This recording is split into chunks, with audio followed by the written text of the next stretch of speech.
Bonjour à toutes et à tous les gars, j'espère que vous allez tous très bien. Je vous retrouve pour une toute nouvelle vidéo. Dans les dernières 24 heures, on a vraiment eu un mouvement baissier qui a pris place. On a eu notamment le XRP, le Ripple, qui avait fait un très gros multiple dans les précédentes semaines, qui actuellement a probablement un top à moyen terme, je pense, pour retracer. C'est d'ailleurs une analyse que j'ai partagée sur Twitter, mais que j'ai également partagée aux élèves de l'académie, que je vais te montrer avant qu'on ait donc eu le dump que je vais te montrer d'ailleurs. Sur Bitcoin, la zone que je t'ai partagée hier a été touchée, donc ça c'est vraiment top. Environ les 93 000 $, je vais te montrer ça. On ira voir bien sûr Bitcoin, on ira donc voir après XRP, Ethereum, on ira voir le PP, le Solana, le RSR qui a exécuté magnifiquement l'analyse que j'avais. Tu te rappelles, je t'avais partagé un point très intéressant d'investissement. Il a fait une énorme performance, je vais te montrer ça. On ira voir par la suite le Tao, le AKT et on finira par le FET de FedShare. Donc j'espère vraiment que la vidéo te plaira. Si c'est le cas, n'hésite vraiment pas à la liker et à t'abonner si ce n'est pas déjà fait. N'oublie pas de me rejoindre sur mes autres réseaux qui sont directement en description, le canal, le groupe Telegram si tu veux parler également avec les membres de la communauté, mon compte Instagram si tu le souhaites et mon compte Twitter. Tu as tout en description. Dans tous les cas, je te souhaite un bon visionnage et puis on est parti. Donc on est directement sur Bitcoin. Pour rappel, ici, on avait eu le top ici, juste ici, quand je t'avais partagé cette trendline là qui avait pris place avec ce transfert moins fort, moins faible et la confluence baissière avec ces équalos juste là. Je m'attendais à donc un mouvement baissier. Et puis par la suite, on avait eu un rebond. J'étais rentré ici à l'achat pour aller target cette supply. Donc c'est ce qui a pris place. Malheureusement, je m'attendais à ce qu'on aille chercher des plus hauts, mais par la suite, finalement, on a eu un retracement un petit peu plus conséquent. On est venu créer un support que je t'ai partagé dans la vidéo d'hier. Comme tu vois, le support ici des 94 800 $. Donc c'est super clean. Pour le moment, je m'attendais donc à la liquidation de ce support. Tu vois, on est bien venu le liquider. Je m'attendais à un retour ici dans cette demand au niveau des 93 000 $. Donc pour le moment, on est revenu dedans. Est-ce qu'on a posé le bottom? Pour le moment, c'est pas sûr. Ok, on n'a toujours pas de changement de structure, etc. Donc on va patienter. Un changement de structure intéressant. Alors on pourrait aller chercher ici, par exemple, ce high juste là au niveau des 95 000 $. Si on va le casser, ce sera potentiellement intéressant d'attendre un niveau un petit peu plus haut, je pense. Mais c'est vrai que si on veut vraiment un changement de structure très pertinent, ça se fera, à mon avis, au niveau de ce high juste là des 96 350. En tout cas, ce qui est sûr, c'est que pour moi, il y a pas mal de probabilité ici qu'on ait un rebond. C'est pour moi une zone très intéressante. Déjà, une demand qui est forte, d'accord, il y a la ferme le gap, etc. Elle est au niveau ici d'une résistance, donc il y a eu un transfert main forte, main faible. Et puis en plus de ça, juste là, on a une liquidity pool juste ici, donc sous ce support, qui donc augmente la contrepartie présente juste ici et donc qui permet à la smart money potentiellement de se placer à l'achat. Et donc en même temps d'effectuer la mitigation, donc refermer les ordres en négatif de cette demand. Donc c'est pour ça, c'est plutôt intéressant. Maintenant, je n'exclus pas la possibilité qu'on aille à récupérer ce lot, d'accord? Ce n'est pas quelque chose que j'exclus, mais pour le moment, si on vient à casser ce high, pour moi, je passerai haussier. Par contre, si ici dans cette supply, on commence à redistribuer, ce sera probablement pour aller chercher plus bas. Donc pour le moment, l'order flow est baissier à court terme, mais cette zone est potentiellement une zone de retournement. Donc comme je te dis, c'est vraiment le changement de structure qu'on va surveiller, qui va être très important à surveiller pour avoir le biais dans les prochains jours et les prochaines semaines. Donc sur XRP, je vais te montrer vraiment, enfin, ça m'a fait rire. J'ai partagé ici cette vidéo. Alors on va la regarder ensemble, c'est quand même assez marrant. Qui est en train d'exploser, mais de zinzin les gars, elle fait des 40% par jour. Elle est déjà 4e. Derrière l'Ethereum, c'est une dinguerie les gars. Les gars, vous voulez mettre votre daronne à l'abri? Je vous jure les gars, investissez dans cette dinguerie les gars, mais je pense que vous n'êtes pas prêts des gains que vous allez faire, c'est une folie les refs. Bon voilà, on voit bien ici quelqu'un qui n'y connaît rien, d'accord, l'Ethereum qui est numéro 2 dans la crypto cap. Bon, personnellement, je ne connais pas trop cette crypto Ethereum, mais bon, voilà. En tout cas, si vous voulez mettre la daronne à l'abri, je ne sais pas si c'est une bonne idée d'écouter cette personne. J'ai pas l'impression que ça fait très longtemps qu'il est dans les cryptos. En tout cas, voilà, ça m'a beaucoup fait rire. En tout cas, on voit que le XRP, qui est déjà pas très cher, qui a fait un très beau multiple, forcément, ça a fait FOMO, donc Fear of Missing Out, pas mal d'intervenants. Et on voit bien cette personne qui partage, qui incite des gens à acheter le XRP. Bon, ce que j'ai expliqué donc aux membres de l'académie, c'est que ce genre de vidéo, ça arrive très souvent, notamment au top de marché, d'accord? Et ça, généralement, ça va permettre à la smart money de prendre ses profits. Ça va tout simplement amener de la contrepartie sur le marché à l'achat. Pour que la smart money elle puisse prendre ses profits, il va falloir émettre des ordres en vente. Il va falloir qu'elle puisse émettre des ordres en vente. Et pour ceci, il lui faut de la contrepartie à l'achat. Et donc, on va voir en même temps, regarde, ce que j'ai montré aux membres de l'académie, c'est que pile à ce moment-là, dès que j'ai partagé en gros cette analyse, j'avais ici une potentielle distribution qui se mettait en place Donc un transfert main forte main faible, un setup qui incite la dumb money à intervenir pour que la smart money en face récupère la contrepartie. On avait le changement de structure juste ici et je vais te montrer ce qui s'est passé juste après, donc c'était vraiment plutôt intéressant. Voilà, donc je te montre un petit peu, c'est une distribution environ en 45 minutes, donc qui est vraiment très très clean. Donc les phases de la distribution, elles se définiraient comme ceci. On aurait ici le buying climax, l'automatic rally, on aurait plein de ST ici qui viennent donc créer une résistance, également une trendline, voilà, tu le vois un petit peu comme tu veux. On a ici un SOW qui vient combler une partie de la fair gap mais qui vient en laisser. Donc ça pour le coup c'est plutôt intéressant. Du coup on pourrait mettre la tiers juste là. Donc ça augmente les probabilités qu'on vienne casser cette tiers, cette petite fair gap ici. C'est vraiment plutôt intéressant. Donc ça je l'apprends également dans l'académie. C'est vrai qu'il y a des probabilités qui varient selon le setup de la distribution, de l'accumulation. Ici par la suite on est venu liquider donc cette résistance juste là avec le uptrust, donc le UT de la distribution. C'est tout simplement le mouvement de liquidation où on vient récupérer la contrepartie. C'est la liquidation finale. En réalité, le transfert main forte main faible, il prend place durant toute cette distribution, donc tout au long de cette distribution. Donc c'est vraiment plutôt intéressant et juste après, tu vois, on est venu shift la structure juste là. Donc je ne suis pas rentré en position parce que selon moi, rentrer ici avec un très gros stop loss, c'était quand même pas très intéressant, ok. Donc c'est pour ça. Mais pour moi ici, on a probablement un top qui va se mettre en place pour les prochains jours, peut-être même les prochaines semaines, parce que c'est quand même une très grosse distribution. C'est assez confluent justement avec la hype qui se met en place sur le XRP. Donc c'est comme ça en fait qu'on va pouvoir avoir les tops sur le marché. Je prépare probablement une vidéo qui sera un petit peu plus longue où je vais expliquer avec davantage d'arguments, davantage de détails comment prendre ses profits de manière pertinente sur le marché, donc autant en crypto qu'en action, etc. Donc voilà, je ferai une vidéo qui arrivera probablement dans les prochaines semaines. Donc là, on voit bien qu'ici, on vient conforter en plus de ça un support. Donc ça, pareil, ça incite en fait la dumb money à se placer encore plus. D'accord, elle vient se placer davantage. Donc là, on est probablement en train de faire un last point of supply et on devrait faire quelque chose comme ça, je pense, venir liquider ici ce support qui donc a été créé pour inciter la dumb money à se placer.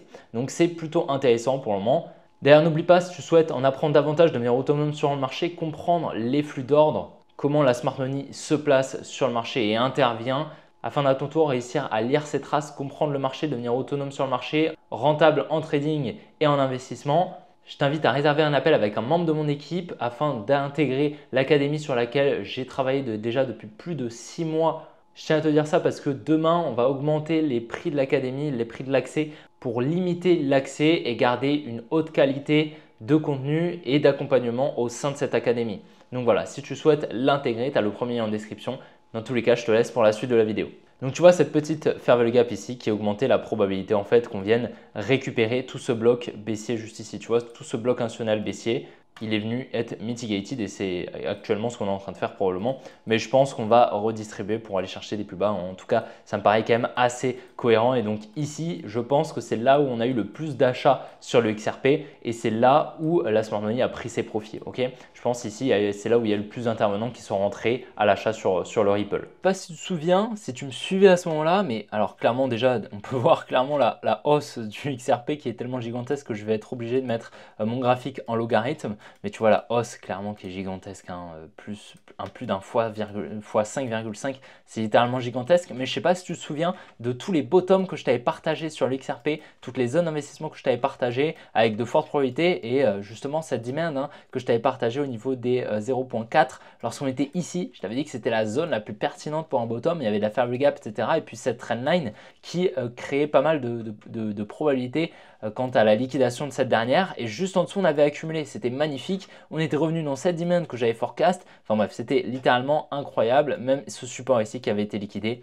En tout cas, voilà, j'espère que tu as pu poser des billes sur le XRP. Personnellement, honnêtement, je ne croyais pas à une aussi grosse hausse. D'accord, je tiens à te l'avouer. Honnêtement, je ne pensais pas qu'on allait pump autant et qu'on allait chercher un nouvel ATH. Clairement, c'était selon moi pas vraiment le meilleur token dans lequel investir. Par contre, ce qui est sûr, c'est que voilà, j'ai vraiment partagé les meilleurs bottoms sur l'XRP. Donc, je sais qu'il y en a pas mal du groupe Telegram qui ont pu en acheter, d'accord. Et bravo à eux en tout cas, mais clairement, le setup était magnifique. Je pensais honnêtement pas qu'on allait chercher un x5,5, c'est vraiment top. En tout cas, je pense que le cycle, il va se passer un petit peu comme ce qui se passe d'habitude, c'est-à-dire le Bitcoin qui pump, les high cap qui pump, donc le ADA, le XRP, tous ces grosses capitalisations, et puis ensuite les mid cap, et puis ensuite les low cap et les mêmes coins, donc Doge, tout ça qui vont vraiment exploser, je pense. Donc les low cap qui viennent de sortir, qui vont vraiment potentiellement exploser. Il y aura potentiellement une hype un petit peu comme avec les chiens, etc., comme au précédent bull run. En tout cas, voilà, je pense que les prochains à bien performer, ce seront les mid-cap. Donc, potentiellement, ma plus grosse position, en tout cas, c'est sur FET, sur Tao, sur Under. Donc, voilà, les crypto AI. J'en ai d'autres, bien sûr. Mais en tout cas, je pense que ce sera voilà, entre top 10 et top 50 du market cap. Et puis ensuite, 50 et 100. Et puis ensuite, 100, 200. Et puis ensuite, les low cap qui exploseront. C'est globalement comme ça que ça fonctionne, que l'argent ruisselle dans le marché en fonction de où on en est dans le cycle. En tout cas, là, étant donné que XRP, ADA, etc., même EGLD qui pump assez fortement, c'est plutôt des high cap, d'accord? Et donc, je pense qu'on arrive sur la deuxième période. On était donc sur la deuxième période de hausse, donc après le Bitcoin. Et puis après, il y aura donc les mid cap. Et petit à petit, on va ruisseler comme ça dans le top market cap. Alors sur Ethereum, j'avais partagé aux membres de l'académie d'ailleurs, hein, je préfère être 100% transparent avec toi sur ce que je partage au sein de l'académie. Voilà. Comme tu le vois, j'avais partagé ici aux élèves ici cette zone de liquidité juste là et je m'attendais à un mouvement baissier. Et comme tu vois, on est donc bienvenu à récupérer cette liquidité. Ça, je te l'avais partagé également hier dans les vidéos daily. Ici, ce qu'on regarde, on va regarder un petit peu ce qui se passe à court terme. Juste là, je pense qu'on a une petite accumulation qui se met en place et on pourrait potentiellement aller chercher cette tiers. Donc, c'est vraiment intéressant, honnêtement, là, ce qu'on fait. Pourquoi? Parce qu'on vient vraiment récupérer tous les lots. Tu vois, tous les lots ici, on vient tout récupérer. Donc, c'est vraiment super intéressant. Donc, honnêtement, ça ne m'étonnerait pas potentiellement qu'on ait le bottom. Ok, c'est vraiment pas impossible. Alors, pour valider ce bottom, je vais essayer de chercher une supply intéressante. Je pense que le changement de structure, il faudrait qu'on monte un petit peu en time frame. On va se mettre environ 45 minutes. Voilà, je pense que le changement de structure, il pourrait prendre place si on vient à récupérer ici ce high juste là au niveau des 3610 $. Donc voilà, le changement de structure, donc le change of character ou market structure shift, voilà, tu l'appelles vraiment comme tu veux, il se ferait juste ici. Si on vient le casser, on passerait, je pense aussi, pour aller chercher des plus hauts parce que ce gros niveau de liquidité ici permettrait potentiellement à la smart money d'effectuer ce transfert main forte, main faible pour qu'elle puisse se positionner à l'achat sur l'Ethereum. Sur le PPI, comme tu te souviens peut-être, je t'avais partagé hier donc ce support juste là au niveau des 0.0001953 environ à venir liquider. Donc tu vois, on est bien venu le liquider, donc ça c'est vraiment clean. On n'est pas revenu encore dans cette supply, peut-être qu'on va y revenir. En tout cas, pour le moment, on n'y est pas revenu dans cette demand, pardon, je t'ai dit supply, mais c'était une demand. Alors là, comme tu vois, à très court terme, donc environ, je dirais en 3 minutes, on est venu casser la structure. On a une potentielle accumulation avec le Scenic Climax, l'Automatic Rally, le ST et le STNB. Comme tu vois, on vient ici créer une trendline qu'on vient liquider juste ici. Donc plutôt intéressant et on pourrait revenir ici à présent dans cette supply. Si on vient la casser, je pense qu'on passera haussier et on pourra entamer des plus hauts, je pense. C'est vraiment plutôt intéressant actuellement ce qu'on a. Donc pareil à surveiller, mais c'est vrai qu'on arrive vraiment sur une zone intéressante là avec beaucoup de liquidité, etc. Donc à voir, mais je n'exclus pas la possibilité, comme je t'en ai parlé hier, qu'on revienne dans le plus gros bloc baissier juste ici. C'est vraiment pas impossible et c'est quelque chose qui serait complètement pertinent. Sur Solana, pour te rappeler, la dernière fois qu'on l'a analysé, je m'attendais à la liquidation ici de cette grosse trendline. Donc, on est bienvenu ici la liquider, donc c'est plutôt intéressant. Ici, je ne vois pas forcément d'accumulation. Il faudrait qu'on descende un petit peu en time frame. Ouais, il n'y a pas vraiment de très belle accumulation, honnêtement. Donc, je vais attendre potentiellement un retour ici dans cette supply. On verra si on vient la casser. Probablement que ce sera un joli changement de structure. Alors, si on monte un petit peu en time frame, on va regarder. Voilà, il faut vraiment réussir à switch entre toutes les time frames pour définir des highs et des lows pertinents. Donc, tu vois, bah voilà, tu vois, on revient directement dans la supply en live, hein, tu vois, donc plutôt intéressant. Alors, il faudra voir ce qu'on va faire. Oula, là, tu vois, on est en train de bump. Donc, peut-être qu'on a le bottom parce que ici, en fait, cette trendline, elle a émis beaucoup d'ordres en vente lorsqu'on est venu la casser. La money est intervenue en vente et en phase. Donc, la smart money a pu injecter des positions à l'achat. Donc, c'est plutôt intéressant. Je pense que le changement de structure pertinent, je le mettrai ici. Ok, donc, juste là, au niveau des 228,5 $, ce sera plutôt intéressant. Parce que comme tu le vois ici, on a un petit peu de fair value gap à venir combler. Donc je pense que le high protégé, il est juste ici. Si on vient le casser, on passera haussier sur le Solana. Donc sur le RSR, je ne sais pas si tu te souviens, lorsqu'on était juste ici, je m'attendais, même ici, là, je m'attendais à un retour dans cette demand. Lorsqu'on est revenu dedans, je m'attendais à la liquidation de cette trendline. Juste ici, cette trendline haussière, je m'attendais à la liquidation pour effectuer un transfert main forte, main faible à court terme. Et comme tu vois, par la suite, on est venu shift la structure. Et on a explosé, mais littéralement explosé. Donc je t'avais dit que c'était une bonne zone d'investissement honnêtement étant donné que l'order flow global était clairement haussier. On avait vu également cette manipulation et la liquidation ici qui avait pris place. Donc c'est vraiment très clean pour le coup. Et je vais te montrer, hein, mais depuis la demand, le RSR Là actuellement il est à plus 120% mais il est monté à plus 140%. Donc c'est vraiment gigantesque. À court terme, je pense qu'on peut s'attendre à un petit retracement, mais comme tu vois, pour le moment, on est sur une structure baissière à court terme. Alors, on pourrait venir récupérer un petit peu plus bas, peut-être ici, cette dizaine intermédiaire, d'accord, qui revient elle-même, tu vois, dans ce bloc. Donc, c'est pour ça qu'elle est intéressante. Donc, à voir pour le moment. Mais la structure actuellement est baissière à court terme. Et donc, pour le moment, le high à court terme, il serait ici, là, au niveau des 0.017. Donc, si on vient le casser là directement, ce sera bullish. Par contre, à présent, étant donné que le biais à court terme est baissier, on pourrait s'attendre à un retour ici dans cette demand, venir récupérer ici ces liquidités, tac, et par la suite réaccumuler, repartir potentiellement. À surveiller, on verra ce qui s'y passe. Ce sera plutôt intéressant. En tout cas, voilà, très content de ce forecast. On a eu vraiment le bottom et un joli x2. Alors sur Tao, je ne sais pas si tu te souviens, là, on avait apporté pas mal de confluence ici sur cette demand au niveau des 570 $. On a très bien rebondi dedans, comme tu vois. On a fait un plus 9%. Et puis par la suite, on est venu liquider cette trendline baissière là. On est venu la liquider juste là avec une distribution. Alors je vais te la montrer. Je vais descendre un petit peu en time frame. On va se mettre en 5 minutes. C'est une petite distribution qui a pris place juste ici avec un buy climax, automatic rally, un ST, un uptrust. Boum, on est venu shift la structure. Elle est même très tôt. On est venu juste là la shift. Et puis par la suite, on est venu chercher la tiers. On est venu créer ce transfert main forte main faible en higher time frame avec la liquidation de la trendline. Et là, comme tu le vois, on vient créer un petit support juste ici. Donc, probablement qu'on va venir le liquider. Je pense que c'est assez probable, mais pas obligatoire. Mais en tout cas, cette demand était bien pertinente, hein. C'était une demand forte qu'on avait analysée, tu vois, avec la création ici de liquidité sous cette trendline, etc. Donc, vraiment intéressant. Maintenant, je n'exclus pas la possibilité qu'on vienne liquider ce petit support au niveau des 566 $. Le changement de structure pour moi sur le Tao, il est juste ici au niveau des 519 $, juste là. Pardon, 619 $. Sur le AKT hier, je m'attendais donc à la liquidation du support. Comme tu vois, c'est parfaitement fait. Est-ce qu'on va venir liquider ici tout ça là? C'est pas impossible, ok, pas impossible.